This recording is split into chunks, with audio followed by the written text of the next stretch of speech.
kelompok 8 dengan anggota saya sendiri, Naila Zulkarnaina. Saya Nabila Rosalina. Saya Safwa Dinaya. Saya Pangadi Putra. Saya Altafakil Karim. Jadi kami di sini video ini akan membahas tentang cara-cara mengatasi pengangguran. Selamat menyaksikan, Mbak. Nah, di sini udah ada peta konsep tentang cara-cara mengatasi pengangguran. Nah, di sini udah ada jenis-jenisnya nih. Yang pertama, ada pengangguran siklis. Yang kedua, ada pengangguran struktural. Yang ketiga, ada pengangguran friksional. Dan yang keempat, ada pengangguran musiman.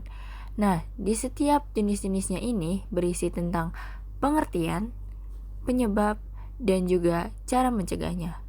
Nah, yang pertama kita akan bahas yaitu pengangguran siklis. Pengangguran siklis. Pengertian pengangguran siklis adalah pengangguran yang diakibatkan oleh menurunnya kegiatan perekonomian karena resesi, disebabkan oleh penurunan permintaan dan produksi juga akan berkurang, lalu akan berimbas pada penurunan investasi perusahaan. Jika ini berlangsung lama, maka perusahaan akan mengurangi pekerja dengan cara PHK. Contoh dari penyebab tersebut adalah saat COVID-19 dan terjadi bencana alam di daerah tersebut yang mengakibatkan terhambatnya proses produksi sehingga kegiatan produksi menurun. Cara mengatasinya yang pertama meningkatkan pendapatan masyarakat. Pemerintah bisa membuka proyek-proyek infrastruktur seperti pembangunan jalan, jembatan, atau irigasi untuk menciptakan lapangan kerja baru. Yang kedua, menstimulasi permintaan. Pemerintah perlu mendorong masyarakat untuk lebih banyak berbelanja barang dan jasa. Ini bisa dilakukan dengan cara memperluas pasar, baik di dalam negeri maupun di luar negeri. Siapa? Ibu Yeni. Oke. Sebelumnya kesibukannya sekarang apa aja? Saya jualan buah-buahan, jualan yang lagi viral ya, pokoknya banyak dah. Yang penting halal. Sebelumnya sudah pernah kerja kah? Dan dalam bidang apa? Pernah kerja dulu dalam bidang retail, Masih lanjut ke udah resign? dari sen, Kenapa memutuskan untuk resign? COVID. Setelah resign langsung ada rencana untuk membangun bisnis kah? Atau memilih untuk menganggur selama beberapa hari? Enggak, saya langsung mikirin buat ganti kerja. Saya mikirin waktu itu saya bangun usaha dalam bidang warnet sama rental PlayStation PS. Waktu itu sempat berhenti ya, karena itu juga beralih ke jualan bahan dan sayur. Itu ada fase Oh, ada sih, ada beberapa bulan karena nggak punya modal, jadi berhenti dulu sementara nganggur dulu. pas mau pindah sayur dan Iya. buah-buahan Nah, supaya usaha itu makin lancar gimana caranya? pertama ya paling dari ini ya iklan-iklan gitu di lewat media sosial, terus ada kayak ini juga harganya lebih murah dari pasar gitu. Terima kasih untuk bisa diwawancara. Pengangguran struktural. Pengangguran struktural adalah pengangguran yang diakibatkan oleh perubahan struktur ekonomi, misalnya diakibatkan oleh ekonomi yang bersifat agraris bergeser ke ekonomi industri, disebabkan oleh perubahan teknologi yang menyebabkan beberapa pekerja digantikan oleh mesin dan perubahan struktur industri. Cara mengatasinya yang pertama pengadaan pendidikan dan pelatihan. Memberikan pelatihan dan pendidikan yang sesuai dengan kebutuhan pasar kerja saat ini. Ini akan membantu para pekerja yang kehilangan pekerjaan karena perubahan struktur ekonomi untuk memiliki keterampilan baru yang dibutuhkan oleh industri yang sedang berkembang. Yang kedua, memindahkan tenaga kerja. Memindahkan tenaga kerja dari daerah yang mengalami pengangguran tinggi ke daerah yang membutuhkan tenaga kerja. Yang ketiga, meningkatkan mobilitas tenaga kerja. Meningkatkan fleksibilitas tenaga kerja agar mereka lebih mudah berpindah pekerjaan atau lokasi. Halo Ibu, selamat malam. Perkenalkan, nama saya Safwa Dinaya. Saya izin mewawancara Ibu. Apakah Ibu bersedia? Bersedia, silakan. Oke, sebelumnya saya lagi bersama dengan Ibu siapa nih? Ibu Fiska. Oke, Ibu Fiska, kalau boleh saya tahu, sebelumnya Ibu udah pernah kerja atau belum? Pernah kerja waktu itu punya toko baju. cuma karena COVID jadi untuk sementara tutup. Kira-kira ibu mau lanjut kerja lagi dengan kerjaan yang sama atau pindah ke kerjaan lain? Maunya sih dengan kerjaan yang sama gitu, yaitu jual baju. Apa aja sih usaha ibu agar toko baju ibu bisa stabil kayak dulu lagi? Karena sekarang ini prospeknya lebih banyak jualan online, maunya saya sih itu jualan baju lewat online gitu. Oke. Berarti ibu mau tetap di kerjaan yang sama ya, cuman pengen ganti ke bidang online. Iya, benar. Oke. Makasih ya Bu atas waktunya. Terima kasih sudah bersedia menjadi narasumber saya. Maaf mengganggu waktunya. Terima kasih. Selanjutnya adalah pengangguran friksional.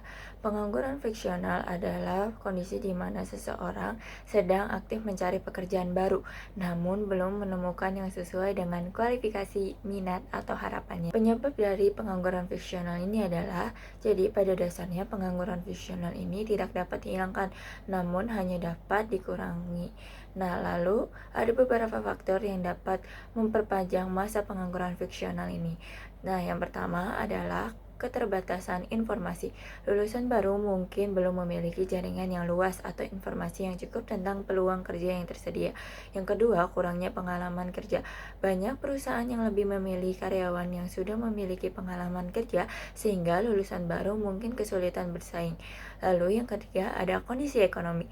Kondisi ekonomi yang tidak stabil dapat mengurangi jumlah lowongan pekerjaan yang tersedia. Lalu bagaimana cara mengatasi pengangguran friksional ini? Yang pertama, Anda menyediakan saran informasi lowongan kerja yang cepat, mudah dan murah kepada pencari kerja tentang permintaan dan penawaran tenaga kerja. Bisa dari pemerintah, universitas, dan media massa. Lalu yang kedua, melakukan pelatihan dan pengembangan keterampilan dengan membantu pencari kerja meningkatkan kemampuan mereka agar lebih siap menghadapi dunia kerja. Selamat sore, Kak. Sore. Sebelumnya perkenalkan, saya Nabila Rosalina. Di sini saya izin mewawancarai Kakak. Apakah Kakak bersedia? Bersedia dong. Masa nggak bersedia? Jadi, nama Kakak siapa? Halo, nama aku Alma, umur aku 22 tahun. Di sini Kakak kegiatan sehari-harinya apa aja? Aku sih lagi nggak ngapa-ngapain karena aku baru lulus kuliah kan, baru banget. Itu aku lulus kuliah di Universitas Negeri Jakarta, jurusan Seni Kuliner dan Pengolahan Jasa Makanan. Tuh.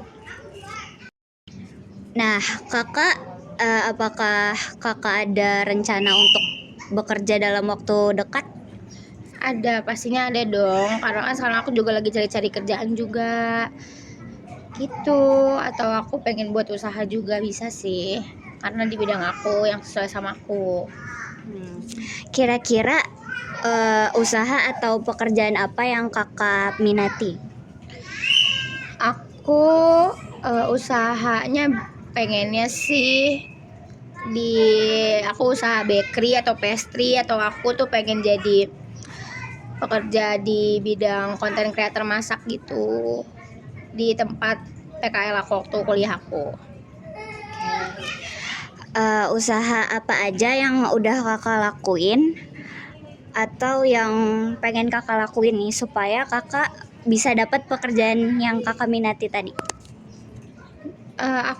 Usaha aku selama ini sih biasanya aku kirim-kirim CV aku ke LinkedIn atau aku cari-cari di sosial media kayak Instagram, TikTok.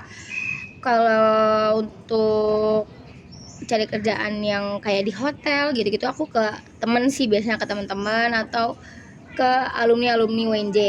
Jadi kayak dari mereka lah link kerjaan gitu datangnya ke aku. Oke, jadi di sini Kakak tidak hanya mengandalkan relasi aja, tapi Kakak juga mengandalkan kemajuan teknologi ya? Iya, betul sekali. Oke, keren. Oke, baik. Terima kasih banyak Kakak atas waktunya. Dan makasih juga udah bersedia menjadi narasumber saya. Ya, terima kasih kembali. Selanjutnya ada pengangguran musiman. Pengangguran musiman adalah kondisi di mana seseorang menganggur pada periode waktu tertentu dalam setahun karena sifat pekerjaan mereka yang sangat bergantung pada musim atau waktu tertentu. Pengangguran musiman disebabkan oleh sifat pekerjaan yang bergantung pada musim dan tergantung oleh permintaan pasar. Cara mengatasi pengangguran musiman adalah melatih tenaga kerja agar memiliki keterampilan untuk dapat bekerja pada masa menunggu musim tertentu. Selanjutnya, pekerja musiman dapat mencari pekerjaan sampingan atau pekerjaan musiman lainnya untuk menambah penghasilan. Baik, Assalamualaikum warahmatullahi wabarakatuh. Halo semuanya, sebelumnya dengan saya Altaf dengan kakak dan bapak siapa? Bulan. Siapa? Bulan. Iksan. Baik, Bapak Ibu, saya di sini akan mewawancarai tentang cara mengatasi pengangguran untuk tugas ekonomi di Balai Latihan Kerja Cipondo. Pertanyaan pertama, secara umum tugasnya BLK untuk apa saja? BLK secara umum untuk pelatihan ya, untuk pelatihan yang dimana warga khusus di Kota Tangerang yang memiliki KTP Kota Tangerang diajarkan di sini ya pelatihan beberapa dari pelatihan yang ada, yaitu di sini yang terpenting yaitu mobil dan motor, karena sekarang lagi ada event dari DPN Habitat, makanya ada bangunan yaitu peralon, baja ringan dan bata. Jadi itu dari pihak swasta yang bekerja sama dengan BLK Kota Tangerang. Baik, terima kasih Pak. Pertanyaan selanjutnya, tujuan dari adanya BLK ini untuk meningkatkan apa saja? Tujuannya itu untuk meningkatkan kualitas SDM di Kota Tangerang. Yang pertama yaitu untuk kita agar masyarakat bisa memiliki skill dalam pelatihan yang nantinya akan digunakan dalam bekerja di bidangnya masing-masing. Baik, selanjutnya skill apa saja yang dilatih di BLK Cipondo ini? Skill ya tergantung dari pelatihannya ya, dari pelatihan pertukangan, pelatihan mobil dan pelatihan yang lainnya. Kalau di Cipondo sih terkhusus yaitu mobil, jadi montir, dia selesai dari pelatihan dia bekerja di bengkel-bengkel yang ada. Jadi bekerja sama dari instrukturnya pun kita mengambil dari bengkel-bengkel yang resmi gitu. Jadi setelah dia selesai pelatihan akan disalurkan ke bengkel-bengkel yang ada gitu. Selanjutnya, apakah BLK ini mengadakan latihan atau event rutin atau hanya ada di hari-hari tertentu saja? Kalau untuk pelatihannya itu khusus warga Kota Tangerang.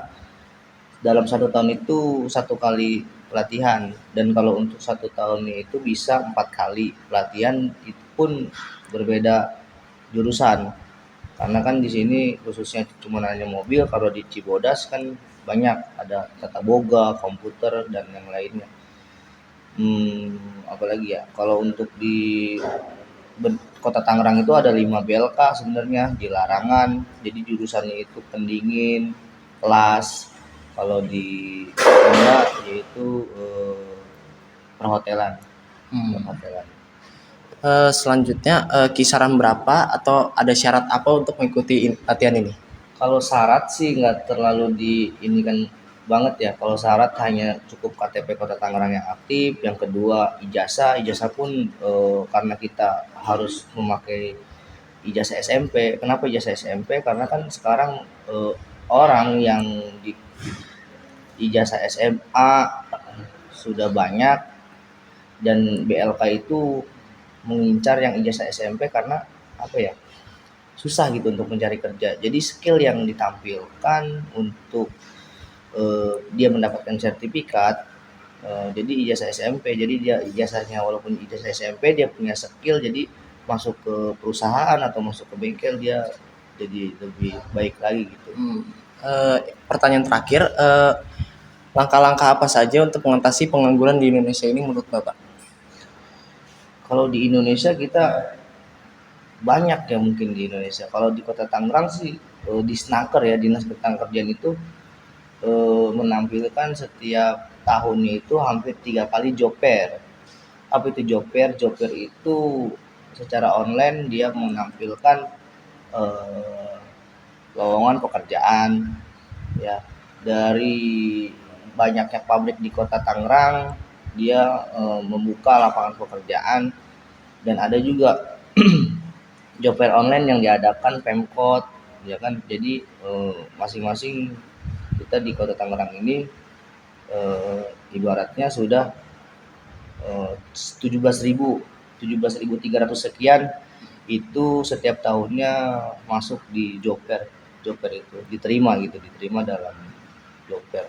Jadi alhamdulillah pengangguran ini sedikit terbantu dengan adanya BLK, dengan adanya pelatihan yang ada, dia mendapatkan sertifikat dari BNSPT segala macam. Jadi untuk dia melanjutkan ke jenjang pekerjaan dia sedikit terbantu. Jadi tidak harus selalu memakai ijazah SMA, karena kan sekarang ekonomi di Kota Tangerang itu walaupun dia ijazah SMP, dia punya skill, banyak yang kerja di perusahaan-perusahaan gitu. Mungkin sekian sih wawancara saya Pak. Terima kasih Pak. Nah, jadi cukup sekian dari video kami. Mohon maaf bila bersalah. Wassalamualaikum warahmatullahi wabarakatuh.